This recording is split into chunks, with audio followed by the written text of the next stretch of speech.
you have your Bibles with you, open up to, no, not Matthew, Mark chapter 15.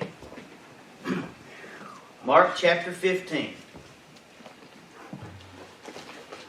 This evening I'm just going to read these verses of Mark chapter 15, make very few comments as we go. I want to spend our time reflecting on what God's Word says here. Bless you, preacher. Starting in verse 1. Early in the morning, the chief priests with the elders and scribes and the whole council immediately held a consultation, and binding Jesus, they led him away and delivered him to Pilate. Pilate questioned him, "Are you the king of the Jews?" And he answered him, "It is as you say." The chief priests began to accuse him harshly for no reason. For no reason did they do this, other than they wanted to. He was not guilty of anything. Then Pilate questioned him again, saying, "Do you not answer? See how many charges they bring against you." Pilate doesn't understand why he doesn't speak back. But Jesus made no further answer, so Pilate was amazed.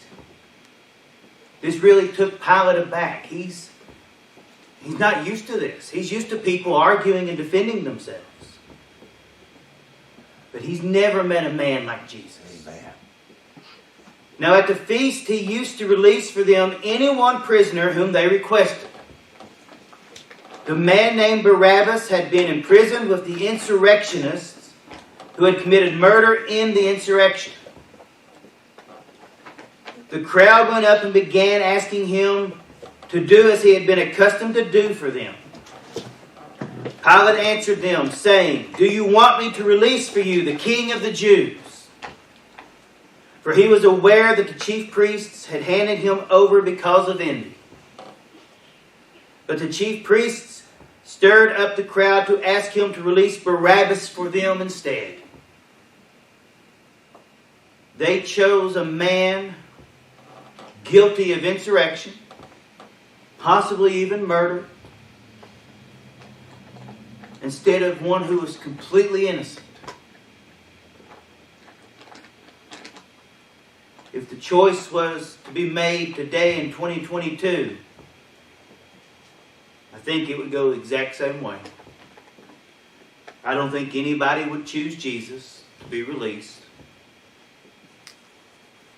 I think that this shows just how evil and wicked mankind is.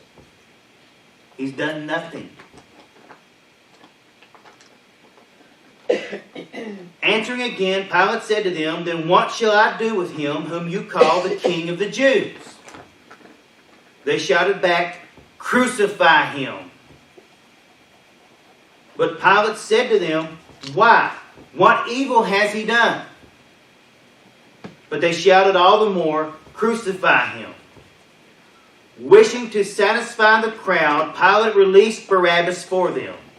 And after having Jesus scourged, he handed him over to be crucified.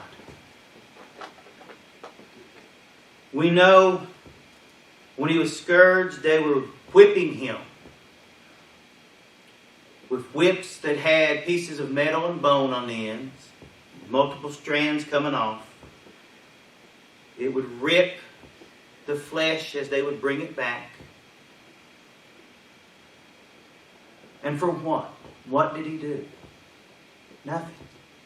He came, he shared the truth to the world of who he is and what he wants to do, what God the Father sent him to do. And this is how they respond. Keep in mind, all of this he did for us. None of this did he go through because of himself. At any point, he could have called down a legion of angels and stopped it all. At any point. But he did it because he had you and he had me on his mind. Let's continue on. Verse 16. The soldiers took him away into the palace, that is the praetorium, and they called together the whole Roman cohort. They dressed him up in purple, and after twisting a crown of thorns, they put it on him. And they began to acclaim him, "Hail, King of the Jews!" Now they're not genuinely worshiping him, they're mocking him. They kept beating his head with the reed and spitting on him. That's part I think we don't remember. They don't just beat him, they spit on him. They pull his beard out. They mock him. And kneeling and bowing before him. So they're doing all of this. He's already been beaten. As Brother Daniel said, he's been beaten already by the Jews. Now the Romans are taking their turn, having their way with him. After they had mocked him, they took the purple robe off him. This would have been a soldier's cloak. They put his own garments on him, and they led him out to crucify him. We don't have to wonder what he was thinking about during all this, because I can tell you exactly what he was thinking about. He was thinking about you, me, Amen. every single other person that he died for, which was everybody. He was thinking about all of those that he knew would come to him and ask him to be Lord and Savior. He was thinking about all of those who would still reject him. Every single one of us was on his mind. The entire time they're beating him, they're mocking him, they're spitting on him, all of this. They pressed into service a passerby coming from the country, Simon of Cyrene, the father of Alexander and Rufus, to bear his cross. He's physically in no shape to be able to carry this crossbeam of the cross. Typically, they would have the upright part there ready or already hoisted up into the ground. The crossbar would be the part he would be carrying. And they have severely beaten him and whipped him that he's just not able to carry it. Physically, he just can't do it. And Simon is there. And I don't know if you've ever wondered this, but I certainly have. What is going through Simon's mind? He's just there. He's a passerby. I know certainly he's thinking, I'm not going to tell them no. They have weapons. They're the army.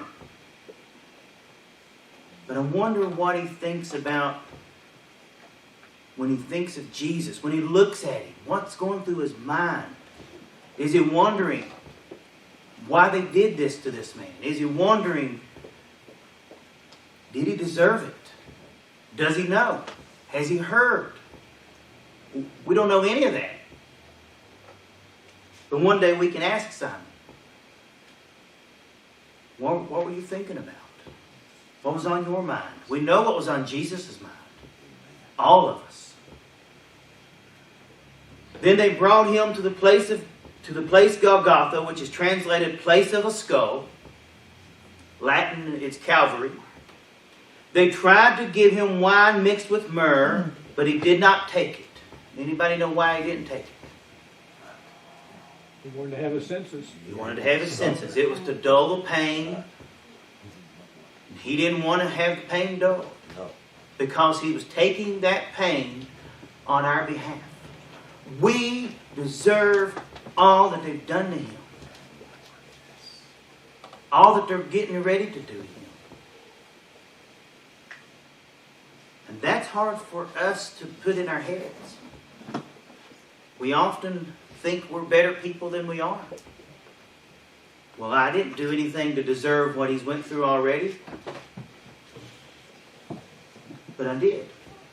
I was born an enemy to God. I was born a sinner.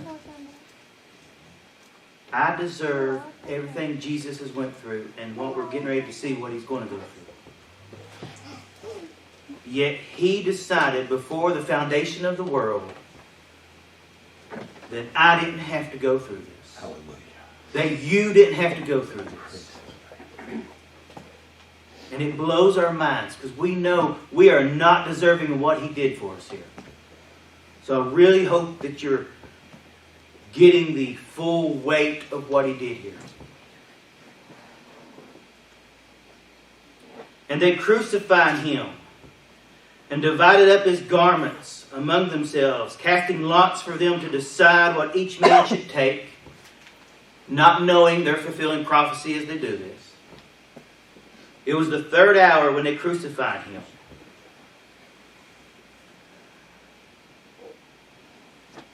This would be about 9 a.m. The inscription of the charge against Him read, "The King of the Jews." We know from the other synoptic gospels, Jesus of Nazareth, the King of the Jews, was the full inscription. So I want you just for a minute, I want everybody to close their eyes. And I ask you this, can you see Him on the cross? Can you picture what He looks like? He's been beaten. His body is beaten, bloody, bruised. Probably has swelling. Blood trickling down His face from the crown of thorns. Nailed to this cross. There in your place and in my place. The crowd is gathered. Many are there just to see the spectacle. But some are there to watch their master be killed. Some are watching right now, and all hope is draining out of them. Can you see? Verse 27. They crucified 2 robbers with Him, one on His right and one on His left. And the scripture was fulfilled which says, "And He was numbered with transgressors." Those passing by were hurling abuse at Him, wagging their heads, saying, "Ha! You who are going to destroy the temple and rebuild it in 3 days, save yourself and come down from the cross." They didn't know it, but He could have, if He wanted to. He could have hopped right off. Those nails would have been like they wasn't there. And I bet they wouldn't have been wagging that finger and wagging that head then if He'd done that. They'd have been hightailing it out of there. But see, it wasn't the nails that held Him up there. Those nails had no more power over Him than anything or anyone else. Our sins held Him up there. Because He was dying in our place. He was laying down His life. They were not taking His life. He was laying it down. And just as He laid it down, He will pick it back up again in 3 days. I won't say too much. I don't want to encroach on Brother Daniel's Easter message, but that's what's coming, guys. Sunday morning's coming. Amen. They're telling, if you are all powerful, you guys know people like this. You know exactly these kind of people. These are the people, you think you're big and bad. Well, if you're so big and bad, put your money where your mouth is. You've heard people say that your whole life. That's essentially what they're saying to Jesus. If you are so powerful, Mr. Big Shot, you're going to tear the temple down and rebuild it, then prove it by getting off the cross. They have no idea what He was talking about. He wasn't talking about that physical building. He was talking about His body, the temple, where God dwells. He is God the Son. God became a man. They don't understand that. So of course they are going to make their comments as they stand there and they wag their heads and all that they're doing. In the same way, the chief priests also, along with the scribes, were mocking him among themselves and saying, "He saved others, he cannot save himself. Let this Christ, the King of Israel, now come down from the cross so that we may see and believe."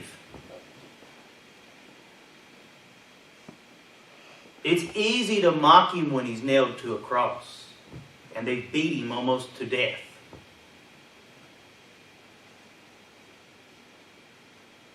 It's easy to try to force his hand to reveal himself in a way that he's not going to. It's easy to stand there and try to make him the Jesus they want him to be. It's easy for people to do that today. So many people don't want the Jesus of the Bible. They don't want the God of the Bible. They want the God they can make in their own minds. They want the God that is up with the times. They want the God that has changed his mind on sin and he lets everything go and nothing's wrong anymore. That's not the God of the Bible. He has not and will not change. They believe because he won't hop down off the cross, he doesn't really have power. They believe he's been fooling people during his ministry.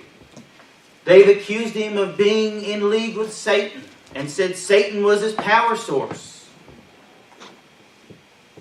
And they make the boldest lie they could make when they say if he would come down, they would believe. You see, Christ knows their hearts. And he knows even if he had jumped right off that cross, they wouldn't have believed. They would not have believed. He was there for all mankind. Even these who are mocking him, even these who are never going to come to believe in him. He died for them. They have the opportunity to trust him as Lord and Savior. Many will not take that opportunity. Many will not take that opportunity today in 2022. Doesn't mean we stop preaching the gospel. Doesn't mean we stop witnessing. This weekend is a powerful time to witness to people. Because even those who are not religious know the very basics of the Easter story. They know the gospel. They know the very basics. They may not know it here, but they know it here. And they're more open to it. They're more open to it. So as we continue on, I want to just challenge you here and now. Invite somebody that doesn't normally come out Sunday morning. Maybe you can't get them here for sunrise service at 6:30. But see if you can get them here for Sunday school at 10 o'clock or morning worship at 11 o'clock. To put it into a sports reference, a basketball reference, great coaches have said, you miss 100% of the shots you never take. You miss 100% of the opportunities you never take to invite somebody out. Invite somebody out. Maybe they'll just surprise you and actually show up. Maybe they won't. All we can do is invite. So I challenge each and every one of you, invite at least one person that doesn't normally come. See if you can get them to come out Sunday morning. Who cares if they just come out because it's Easter and they think it's going to make them more holy? We just want them to come and sit down and hear the message. God will do the rest. God will build his church. We just try to get them to come and sit down. All right, continuing on. Verse 33. When the 6th hour came, darkness fell over the whole land until the 9th hour. So he was crucified around 9 a.m. At noon, darkness fell over the whole land. Not just Jerusalem, not just Israel, the whole entire earth. Creation is mourning the death of the Creator. And it lasts for 3 hours until 3 p.m. And at the 9th hour, Jesus cried out with a loud voice, Eloi, Eloi, lama sabachthani, which is translated, my God, why have you forsaken me? Do you realize, as believers, those are words you will never have to say? Because He said them here for you. You will never have to utter those words. There will come times maybe when you feel like He has forsaken you. He has not. No matter how dark it gets, and we know it's dark here, literally it's dark on the earth here. No matter how dark it gets, I promise you, if you know Him as Lord and Savior, you have not been forsaken. How do I know? Because Jesus did this for you. He died in your place and in my place, so that you will never have to go through what He's going to go through. For the first time since whatever, He is going to experience separation from God the Father. This has never happened because He's always existed with God the Father. But for a moment, He's going to be separated so that we don't ever have to be. He is doing this with you on His mind and me on His mind. When some of the bystanders heard it, they began saying, behold, He is calling for Elijah. Someone ran and filled a sponge with sour wine, put it on a reed, and gave him a drink, saying, let us see whether Elijah will come down or will come to take him down. Maybe we misunderstood what he said. Somebody give the man something to drink. Wet his palate a little bit so we can hear him more clearly. And then see if Elijah really comes. Maybe Elijah's going to come back down in a chariot of fire and pull him down off the cross. This is what they're thinking. They don't know what's happening. They don't know why it's dark. They don't know what's going on. They think they heard him say Elijah. They didn't, but they don't know that. And they're just standing there like waiting for what's going to happen next. And Jesus uttered a loud cry. What's it say next? Gave up the ghost. He breathed his last. And then the veil of the temple was torn in two from top to bottom. Don't overlook that detail. It was not torn from bottom to top. And there's a reason for that. From top to bottom, because who done the tearing? God. And in this moment, God is saying, no longer is man separated from me by this veil. When Jesus gave up the ghost, He ended this separation from man and God. He made it possible for us to be in fellowship with God again. Just as Adam was in the garden, just the way God intended it for it to be before sin entered the world. The veil is no longer needed. When the centurion who was standing right in front of him saw the way he breathed his last, he said, truly this man was the Son of God. Something about the way he died spoke to this man's soul. This man, this centurion, how many people had he seen crucified before this? We probably couldn't count them. But there was something about this man. And he said this man was the Son of God. You know what that means? In this moment, this centurion comes to saving faith.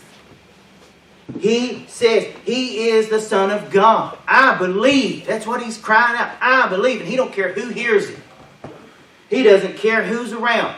He is who he said he was. That's a miracle. That this Roman would say this with all these other people around and not caring who hears him. Not caring the soldiers under his command hearing him. He is the Son of God. And he's probably thinking that must have something to do with this darkness. And I wonder what the priests in the temple did when that veil was torn. I think I would have taken a minute and stepped outside. not knowing what's going on. Then see darkness, like, what is going on here? Verse 40. There were also some women looking on from a distance, among whom were Mary Magdalene, and Mary the mother of James the Less, and Joses, and Salome. When he was in Galilee, they used to follow him and minister to him, and there were many other women who came up with him to Jerusalem. This is a big deal. Women had no rights during this time. They were not allowed to testify in court. They were seen as property of their husbands. And yet, the Gospels tell us Jesus took them as disciples. He allowed them. They were not allowed to sit under rabbis. And Jesus said, you know what? I don't care about all that. I came for them just as much as I came for the men. They want to come and sit and hear me. Let them. This is a big deal. And all the Gospels point this out, that he had women followers. Verse 42, when evening had already come, because it was the preparation day, day before the Sabbath, that is, which is what it says, that is the day before the Sabbath, Joseph of Arimathea came, a prominent member of the council, the Sanhedrin, who himself was waiting for the kingdom of God. That's Mark's way of saying he was a closet disciple. He followed Jesus, but he stayed in the shadows. He didn't let the Sanhedrin know. He didn't want to get mixed up in all this. He stayed his distance, but he's about to come out of the shadows. He's about to make his allegiance known. He's a wealthy man. And it says, and he gathered up courage, God-given courage, for what he's about to do. And went in before Pilate and asked for the body of Jesus. Pilate wondered if he was dead by this time, and summoning the centurion, he questioned him as to whether he was already dead. And ascertaining this from the centurion, he granted the body to Joseph. Pilate wants to make sure he's already dead. He certainly doesn't want to lay him down off the cross if he's not dead yet. For others, they would crucify. They would often speed up the process by breaking their legs. They didn't do this to Jesus. Jesus allowed himself to be nailed to this cross. He allowed himself to die. And he did so rather quickly compared to others. Because this is why he came. He did not come to be a good example to us. He did not come to be a healer and a prophet. He came to give his life for mankind. He did all these other things as part of his ministry. We know this because God's Word records it. But this is why he came. To lay down his life. He knew this from the time he was in the womb. This day was coming. He knew this day was coming when he was 12 and he was in the temple and he was teaching those who taught others like he had authority, because you know what? He did. He didn't learn it from other people. He had divine knowledge of it. That's how come he could teach it with authority. It's his law. He certainly knew this day was coming when he's in Gethsemane. And he asked the Father if there is any other way we can do this. Let's do it some other way, but if not, I will do what you put me here to do. Perfectly yielding to the Father's will. Remember, he is 100% God, but he's also 100% man.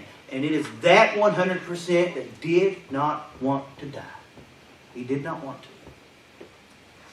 That's why he sweats great drops of blood in the garden. He does not, his flesh does not want to die. God instills in every one of us this instinct of survival. You read great stories of people going through great lengths and doing whatever they must do to survive. Because of that, Jesus is no different. Yet, he is 100% submissive to the Father. And he says, not my will, but your will be done. And if this is what it comes to, then it's what it comes to. That's what he's basically saying. Verse 46, we'll finish up here. Joseph bought a linen cloth, took him down, wrapped him in the linen cloth, and laid him in a tomb which had been hewn in the rock, and he rolled a stone against the entrance of the tomb. He had this stone rolled. He couldn't do this by himself. He's a man of wealth. He had this done. Okay? This was his tomb. We know from Matthew it was unused. Brand new. Nobody had ever been in there. So you can't get it mistaken with some other tomb. And we also, I think, sometimes overlook this. Joseph, and then of course we know from the other Gospels, Nicodemus is with him. They touched Jesus' body. They defile themselves. This is right before Passover. They are willingly defiling themselves. And they don't care. They have no concern about that at all. This man is their Lord. And they are now publicly proclaiming it. Joseph proclaimed it when he went before Pilate and he asked for the body.